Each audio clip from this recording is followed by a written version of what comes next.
Hello everyone. आज हम hydrogen chapter का लास्ट टॉपिक करने वाले हैं, वो है हाइड्रोजन परऑक्साइड। और हैवी वाटर के बारे में आपको इसमें बताऊंगी क्योंकि आपका एक क्वेश्चन हैवी वाटर से भी आ चुका है। हाइड्रोजन परऑक्साइड तो काफी इंपॉर्टेंट है ही है। सबसे पहले हमारे पास देखो, हम क्या पढ़ेंगे, H2O2। ये होता है हमारे पास क्या, हाइड्रोजन, हाइड्रोजन परऑक्साइड, पर ऑक्साइड। ठीक है।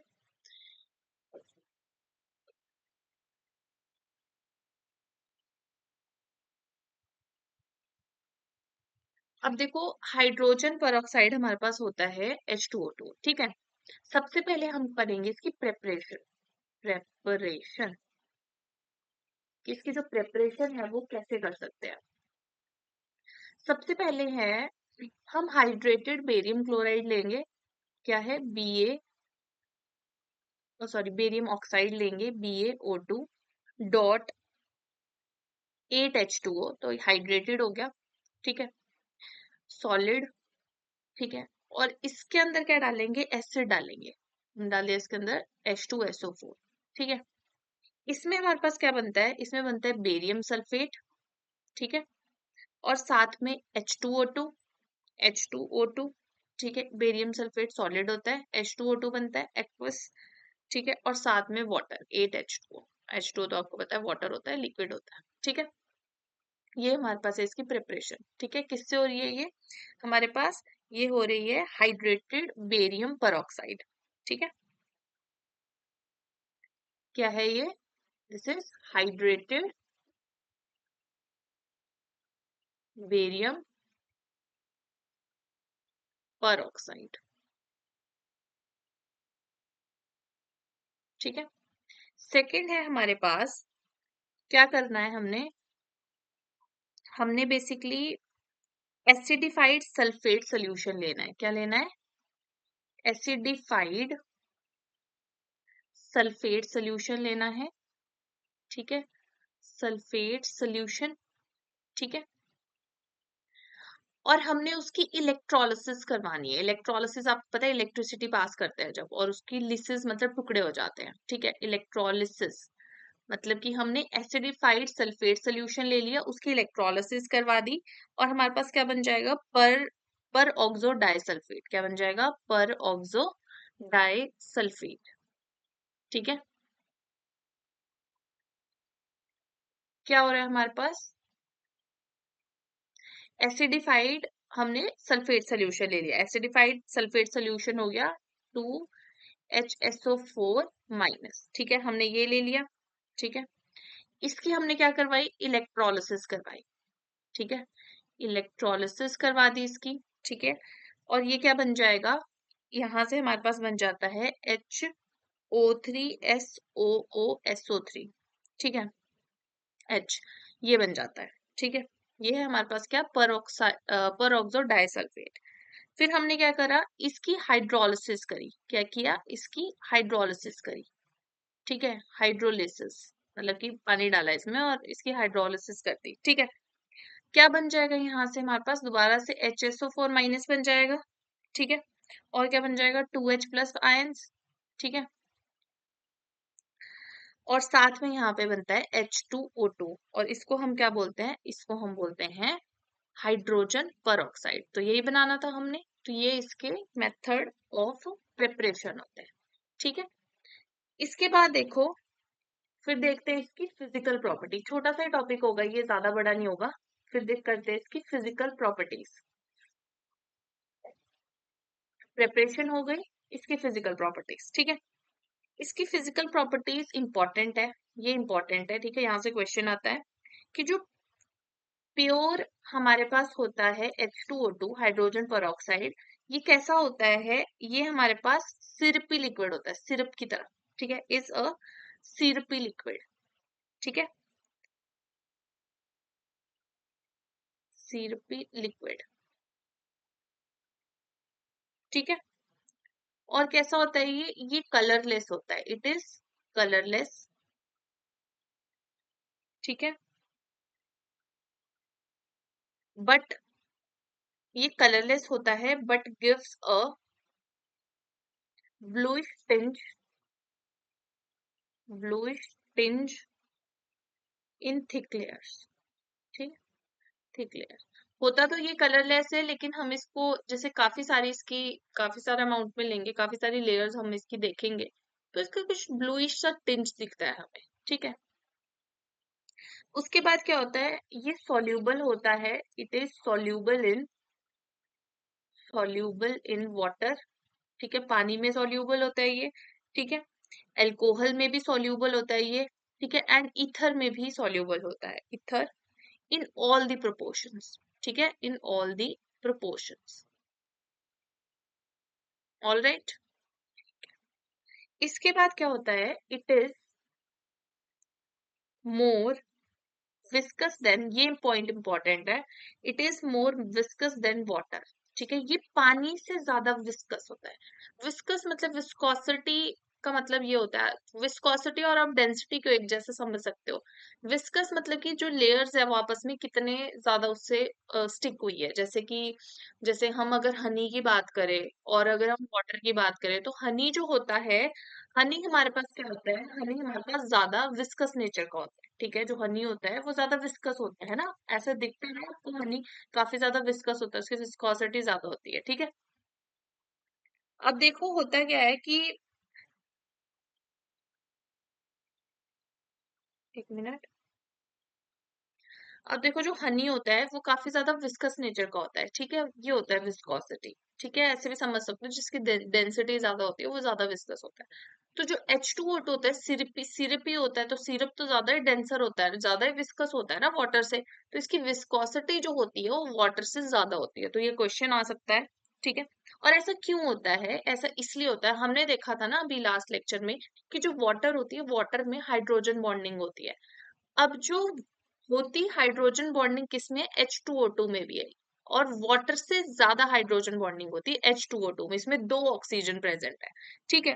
तो यहाँ पे बेसिकली क्या होगा, इसमें लिखो, this is due to the fact that, this is due to the fact that fact that molecules of molecules of H2O2 are more associated through hydrogen bonding, ठीक है। मैंने आपको बोला था, जैसे हमने H2S और H2O में देखा था, है ना, मैंने बोला था ये लिक्विड होता है रूम टेम्परेचर पे, और ये कैसा होता है, गैसियस होता है। रीजन क्या था, क्योंकि इसमें हाइड्रोजन बॉन्डिंग ज्यादा थी, उस वजह से मॉलिक्यूल आपस में ज्यादा क्लोज थे। अब क्या है कि H2O2 में तो और भी ज्यादा हाइड्रोजन बॉन्डिंग होगी, जिसकी वजह से इसके मॉलिक्यूल और भी ज्यादा एसोसिएट हो गए एक दूसरे के साथ, और यही रीजन होता है कि जो इसकी विस्कोसिटी होती है वो भी ज्यादा होती है, ठीक है। उसके बाद नेक्स्ट आता है इसका स्ट्रक्चर, ठीक है, नेक्स्ट आता है इसका स्ट्रक्चर, देखो, ठीक है। स्ट्रक्चर कैसा होता है इसका, जो H2O2 होता है ना, H2O2 के अगर हम स्ट्रक्चर की बात करते हैं, तो इसके ना 3 तरह के स्ट्रक्चर हो सकते हैं, बट इसका अगर आपको नहीं कुछ ऐसे मेंशन किया ना, तो इसका हमेशा कैसा स्ट्रक्चर होता है, इसका होता है ओपन बुक स्ट्रक्चर, ठीक है, ओपन बुक स्ट्रक्चर होता है इसका, यही इसका एग्जैक्ट स्ट्रक्चर होता है, ठीक है, ये, ठीक है, तो आपने यही याद करना है।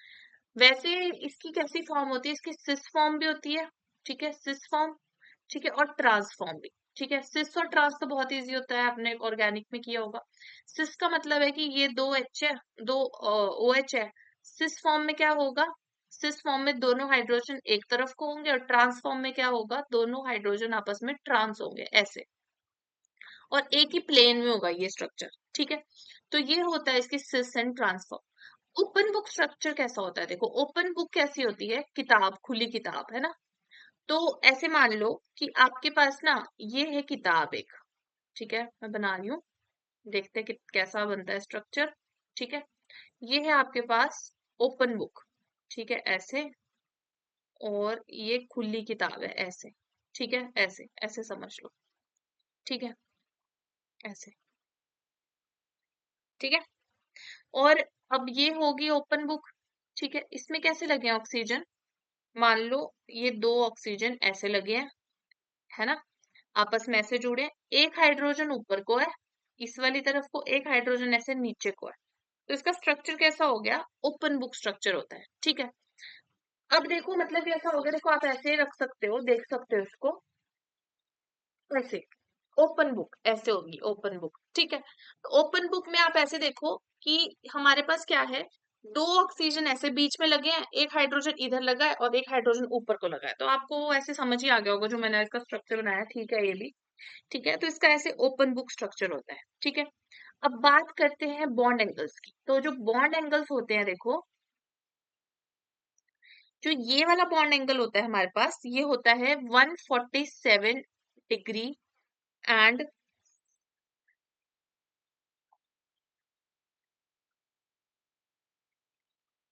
नहीं इसमें बॉन्ड लेंथ है ये, एंगल मैंने कुछ ज्यादा ही बता दिया। बेसिकली जो आपके पास ये वाला बॉन्ड एंगल होता है और ऊपर भी सेम यही वाला बॉन्ड एंगल, ये होता है 94.8 डिग्री का, ठीक है। इतना होता है ये बॉन्ड एंगल, ठीक है। और जो ये वाला एंगल होता है इसको हम बोलते हैं डायहेड्रल एंगल, ये जो किताब वाला ऐसे एंगल है ना, इसको हम बोलते हैं डायहेड्रल एंगल। और ये कितना होता है 101.5 डिग्री का, ठीक है। ये हो गया जब हमारे पास क्या है, H2O2 जो है वो गैस फेज में है, गैस फेज में, ठीक है। वहीं अगर H2O2 आपके पास कैसे है, सॉलिड फेज में है, तो सॉलिड फेज में देखो क्या होगा, सॉलिड फेज में देखो ऐसे ही ओपन बुक स्ट्रक्चर होगा इसका, ठीक है। लेकिन सॉलिड फेज में देखो क्या होगा, सॉलिड फेज में दोनों ऑक्सीजन लगे हैं, ये सेम ऐसा स्ट्रक्चर होगा। बस जो डिफरेंस आएगा ना इन फेजेस में वो होगा हमारे पास बॉन्ड एंगल का। इधर जो बॉन्ड एंगल होता है ये होता है 101 डिग्री एंड 9 मिनट्स का, ठीक है। इतने का एंगल होता है। और यहाँ पे हमारे पास जो बॉन्ड एंगल होता है ये होता है 90 डिग्री एंड 2 मिनट्स का, 90 degree and 2 minutes, 90.2 basically degree, ऐसे भी ध्यान रख सकते हो, ठीक है। तो डायहेड्रल एंगल क्या हो गया, कम हो गया, और जो हमारे पास ये बॉन्ड एंगल था ये बढ़ गया, ठीक है। ये कब है, सॉलिड फेज में, सॉलिड फेज में, ठीक है। ये आपको ध्यान रखना है इसका बॉन्ड एंगल्स। उसके बाद ना हमारे पास जो H2O2 होता है ना, इसका हमारे पास कैसा होता है, इसका रिड्यूसिंग एंड ऑक्सीडाइजिंग नेचर होता है, ठीक है। कैसा होता है H2O2 का, रिड्यूसिंग एंड ऑक्सीडाइजिंग। सबसे पहले हम इसका ऑक्सीडाइजिंग नेचर देखते हैं, ऑक्सीडाइजिंग नेचर, ठीक है। ऑक्सीडाइजिंग नेचर का मतलब कि ऑक्सीडाइजिंग एजेंट की तरह काम करेगा, ठीक है। तो देखो ऑक्सीडाइजिंग एजेंट की तरह ये क्यों काम करता है, देखो क्योंकि जब आप H2O2 को ब्रेक करवाओगे तो बेसिकली ये किस क्या बनता है, H2O प्लस O, H2O और एक ऑक्सीजन। जो ये वाला ऑक्सीजन रिस्पॉन्सिबल होता है इसके ऑक्सीडाइजिंग नेचर के लिए। ऑक्सीडाइजिंग नेचर का मतलब क्या होगा, ये दूसरे की ऑक्सीडेशन करवाएगा, दूसरे की ऑक्सीडेशन करवाएगा, दूसरे की ऑक्सीडेशन इस ऑक्सीजन से करवाता है ये, ठीक है। तो देखो ये क्या होता है हमारे पास, एक स्ट्रॉन्ग ऑक्सीडाइजिंग एजेंट होता है, स्ट्रॉन्ग ऑक्सीडाइजिंग एजेंट, ठीक है। स्ट्रॉन्ग ऑक्सीडाइजिंग एजेंट होता है, ठीक है। और चाहे हमारे पास एसिडिक मीडियम हो, चाहे हमारे पास कैसा हो, बेसिक मीडियम हो, दोनों मीडियम्स में ये कैसे बिहेव कर रहा है, एज ऑक्सीडाइजिंग एजेंट, ठीक है। अब देखो कैसे, देखो अगर हम बात करें H2O2 की, अगर है एसिडिक मीडियम तो हमें पता है एसिडिक मीडियम में H प्लस आता है, ठीक है। और 2 इलेक्ट्रॉन्स, तो हमारे पास क्या बन जाएगा ये 2H2O, ठीक है। इन एसिडिक मीडियम, ठीक है, एसिडिक मीडियम, ठीक है। देखो ऑक्सीडाइजिंग नेचर है, यानी कि दूसरे के ऑक्सीडेशन करवा रहा है और अपने में क्या करेगा, सेल्फ में रिडक्शन करेगा। तो रिडक्शन मतलब कि गेन ऑफ इलेक्ट्रॉन, एसिड में इसको H प्लस मिल जाएगा और क्योंकि ये दूसरे की ऑक्सीडेशन करवा रहा है तो वहां से इलेक्ट्रॉन भी मिल जाएंगे, तो ये बन जाएगा, ठीक है। दूसरी चीज क्या है, दूसरी है हमारे पास H2O2, ठीक है। और बेसिक मीडियम में क्या मिलेंगे, OH माइनस आयंस। और साथ में ये क्योंकि दूसरे की क्या करवा रहा है, ऑक्सीडेशन करवा रहा है, तो इलेक्ट्रॉन्स भी मिलेंगे और यहाँ पे क्या बन जाएगा 3OH माइनस। ठीक है, ये कब होगा, इन एल्केलाइन मीडियम, या फिर एल्केलाइन, आपको पता है एल्केलाइन का मतलब क्या होता है, बेसिक एल्केलाइन मीडियम। ठीक है, ऑलराइट। रिएक्शन कैसे होती है देखो, अगर हम बात करते हैं इन एसिडिक मीडियम की, एसिडिक मीडियम की, तो एसिडिक मीडियम में देखो रिएक्शन जैसे कि हो गया Fe+2। ठीक है, और इसमें हमने क्या डाला, H2O2। ठीक है, क्या डाला इसमें हमने, H2O2। एसिडिक मीडियम है तो H+ भी होगा। ठीक है, और यहाँ पे क्या करता है ये, Fe+2 को कन्वर्ट कर देता है Fe+3 में, क्योंकि इसने क्या करवानी है, ऑक्सीडाइजिंग एजेंट है, दूसरे की ऑक्सीडेशन करवा देगा। तो Fe+2 किस में कन्वर्ट हो जाएगा, Fe+3 में कन्वर्ट हो जाएगा। मैंने आपको जैसे करवाई थी ना वो रिडॉक्स वाले चैप्टर में, वैसे ये पूरी रिएक्शन करनी है। तो Fe+2 Fe+3 में कन्वर्ट हो रहा है, इसकी ऑक्सीडेशन हो रही है। और हमें पता है, भी अभी देखा, बताया मैंने आपको कि H2O2 H+ मीडियम है, और जब इसको इलेक्ट्रॉन्स मिलेंगे तो ये H2O में कन्वर्ट हो जाएगा। और साथ में क्या बन रहा है यहाँ पे, H2O। ठीक है, 2H2O लिक्विड। ठीक है, Fe हमारे को 2 लेने पड़ेंगे। 2 क्यों लेने पड़ेंगे, क्योंकि हमें पता है Fe+2 से जब Fe+3 बन रहा है तो एक इलेक्ट्रॉन निकल रहा है, लेकिन H2O2 को कितने इलेक्ट्रॉन चाहिए, देखो 2 इलेक्ट्रॉन चाहिए, तब वो वाटर में कन्वर्ट होगा। तो इसको 2 इलेक्ट्रॉन के लिए हमें इसके 2 मोल्स लेने पड़ेंगे। ठीक है, वैसे यहाँ पे 2H+ और 2 इलेक्ट्रॉन। ठीक है, ये होगी एसिडिक मीडियम की कंडीशन, सॉरी रिएक्शन। और वही बात करें इन बेसिक मीडियम। ठीक है, इन बेसिक मीडियम हमारे पास कैसे होती है देखो, बेसिक मीडियम में जैसे हमने ले लिया 2Fe+ यही। ठीक है, प्लस H2O2।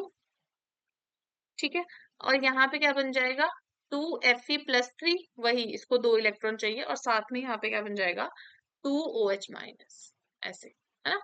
ये भी हमने किया था सेम, यही रिएक्शन करनी होती है। ठीक है, ये ना ऊपर 2 इलेक्ट्रॉन मत लिखना, जब जैसे मैंने आपको वो रिएक्शन सिखाई थी करने, तो इलेक्ट्रॉन इलेक्ट्रॉन कैंसिल हो जाते हैं आपस में, है ना।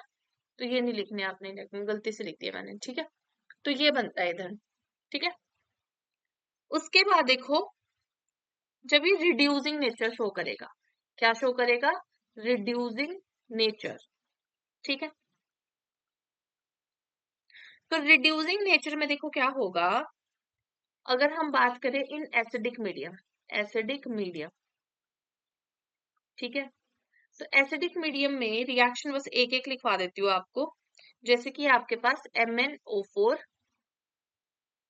माइनस की। ठीक है, तो MnO4 आपको पता है क्या बनता है, Mn+2। तो यहाँ पे कितने इलेक्ट्रॉन्स का गेन हो रहा है, 5 इलेक्ट्रॉन्स का गेन हो रहा है।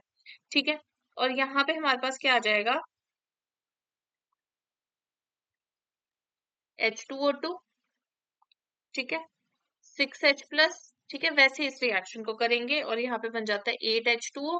ठीक है, और जैसे मैंने आपको वहां पे क्वेश्चंस करवाए थे ना रिडॉक्स में, वैसे ये रिएक्शन होगी। समझाऊंगी तो बहुत लॉन्ग हो जाएगी ये, है ना। वहां पे हम इसको समझ चुके हैं कैसे होती है ये रिएक्शंस।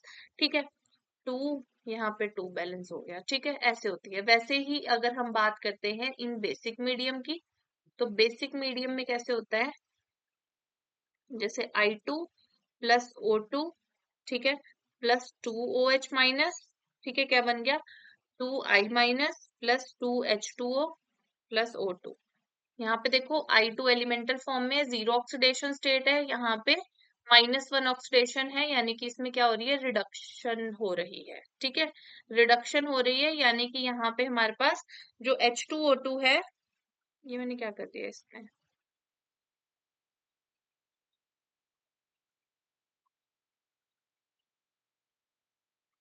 I2 H2O2 तो डाला ही नहीं, H2O2 और 2OH-। ठीक है, तो यहाँ पे बेसिकली क्या हो रही है, इसकी रिडक्शन हो रही है, यानी कि ये क्या हो गया, रिड्यूसिंग एजेंट। सिमिलरली मैग्नीज का ऑक्सीडेशन स्टेट +7 थी, यहाँ पे +2 हो रही है, तो H2O2 किसकी तरह काम कर रहा है, एज रिड्यूसिंग एजेंट। ठीक है, तो इस तरह से ये रिड्यूसिंग एजेंट की तरह काम करता है। सिमिलरली जो H2O2 होता है वो कैसे काम करता है, एज ब्लीचिंग रिएजेंट। ठीक है, ये ब्लीचिंग रिएजेंट की तरह भी, ब्लीचिंग एजेंट की तरह भी काम करता है। और ब्लीचिंग एजेंट के लिए क्या रिस्पॉन्सिबल होता है, जो हमने देखा था, एक ऑक्सीजन जो निकलता है ना, देखो अगर हमारे पास ऐसा आ सकता है कि H2O2 एक ब्लीचिंग एजेंट है, ठीक है, तो मतलब ये है कि वो ऑक्सीडाइजिंग एजेंट, तो ब्लीचिंग एजेंट का मतलब आ गया, चाहे आप समझ लो ऑक्सीडाइजिंग एजेंट, क्योंकि ये ब्लीच करता है उसका रीजन ही क्या है, उसका रीजन है क्योंकि ये एक अच्छा ऑक्सीडाइजिंग एजेंट है, ठीक है, इसी वजह से ये ब्लीच करता है, ठीक है। तो ये गुड ब्लीचिंग एजेंट की तरह काम करता है। और ये क्या करता है, जैसे कि हमारे पास क्या हो गई, सिल्क होगी, वुल होगी, फेदर होगी, इन सबको ब्लीच करने के काम आता है, ठीक है। और जो H2O2, ठीक है, से क्या बन रहा है, देखो H2O और साथ में oxygen, this oxygen is responsible, लिख लो, this oxygen is responsible, responsible for its bleaching action, ठीक है, ब्लीचिंग एक्शन, ठीक है, इसमें सिर्फ इतना ही है, ज्यादा आपको समझने की जरूरत नहीं है। तो ये ब्लीचिंग एजेंट की तरह काम करता है, तो जो यहाँ पे ऑक्सीजन लिबरेट होती है ये रिस्पॉन्सिबल होती है इसमें, ठीक है। उसके बाद देखो जो H2O2 होता है इसको हम कहाँ स्टोर करते हैं, स्टोरेज। जो H2O2 होता है, ठीक है, यहाँ पे अब आप लिखना पड़ेगा आपको थोड़ा सा, आप लिखेंगे H2O2 undergoes decomposition, decomposition in presence of,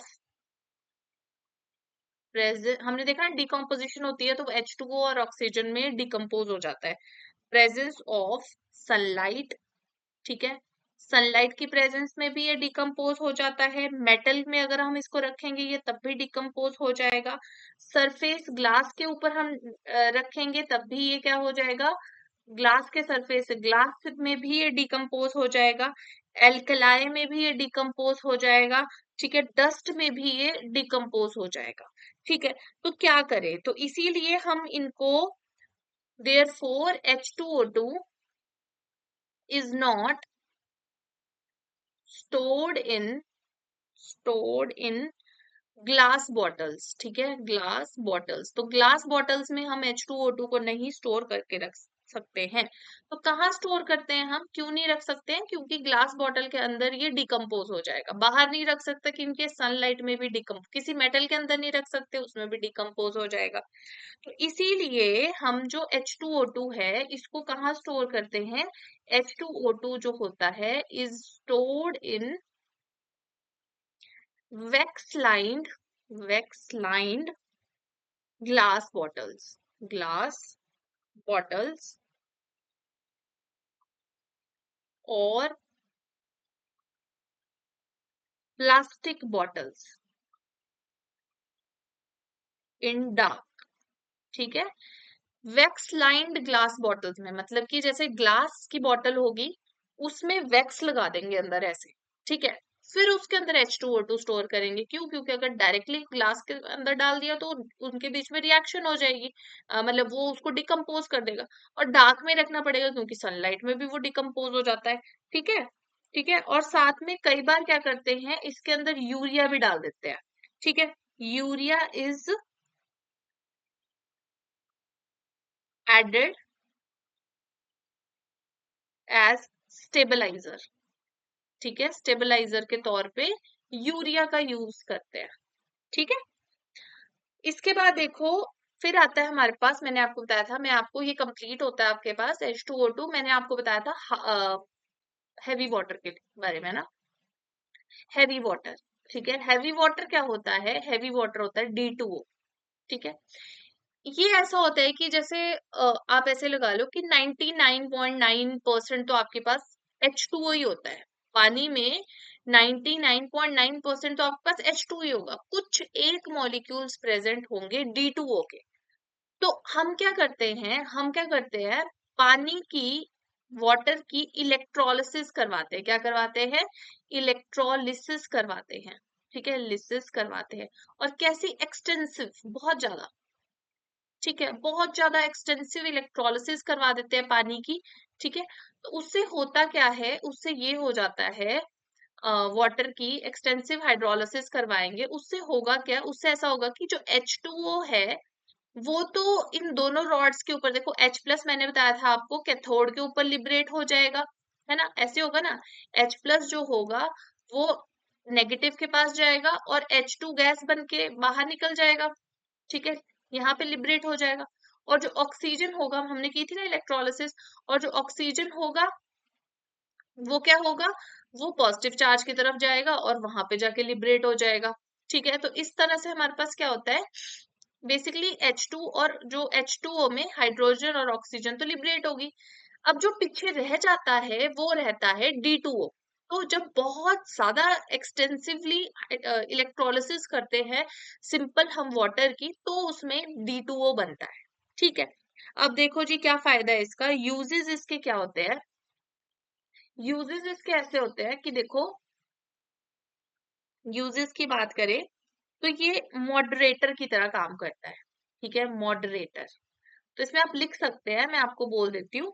moderator का मतलब हो गया कि जो हैवी वाटर होता है, जो न्यूक्लियर रिएक्शंस जो होती है ना, वहां पे क्या होता है, लिख लो आप, heavy water is used as a moderator in nuclear reactors, full stop. The job of the moderator is to slow down the fast moving neutrons and therefore control the nuclear fission process, ठीक है। कि जो मतलब nuclear reactors होते हैं जहां पे nucleus की रिएक्शंस होती हैं, वहां पे न्यूट्रॉन्स की जो मूवमेंट होती है उसको स्लो डाउन करने के लिए वो यूज होते हैं, ठीक है, मॉडरेटर की तरह काम करते हैं, ठीक है। और इसके अलावा क्या आ जाएगा, इसके अलावा आप लिख सकते हो for the preparation of preparation of preparation of deuterium deuterium compounds. Deuterium के कंपाउंड्स की प्रेपरेशन के लिए भी D2O को यूज करते हैं, जैसे कि CaC2 प्लस 2D2O, ठीक है। क्या बन जाएगा, C2D2, ये ड्यूटीरियम का कंपाउंड बन गया, ठीक है, C2D2 प्लस CaOD2, ठीक है, ये भी क्या बन गया, ड्यूटीरियम का कंपाउंड बन गया, ठीक है। तो इस तरह से ड्यूटीरियम के कंपाउंड्स की उसके लिए भी यूज होता है, ठीक है। और ये ट्रेसर कंपाउंड की तरह भी यूज होता है, ट्रेसर कंपाउंड की तरह, ठीक है। ट्रेसर कंपाउंड क्या होता है, ट्रेसर कंपाउंड बेसिकली क्या करता है, it is used as tracer compound, किस लिए ट्रेसर कंपाउंड की तरह ये यूज होता है।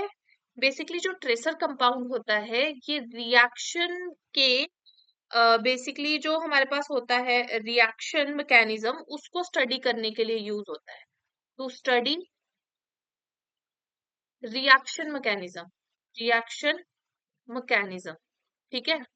तो बेसिकली रिएक्शन मैकेनिज्म को स्टडी करने के लिए यूज होते हैं ट्रेसर कंपाउंड। तो हम D2O को एज ट्रेसर कंपाउंड भी यूज कर सकते हैं, ठीक है। तो ये हो गया आपका D2O, सिर्फ यही क्वेश्चन इसमें से पॉसिबल है आपके जो आ सकते हैं, और इसी के साथ आपका हाइड्रोजन चैप्टर भी फिनिश होता है।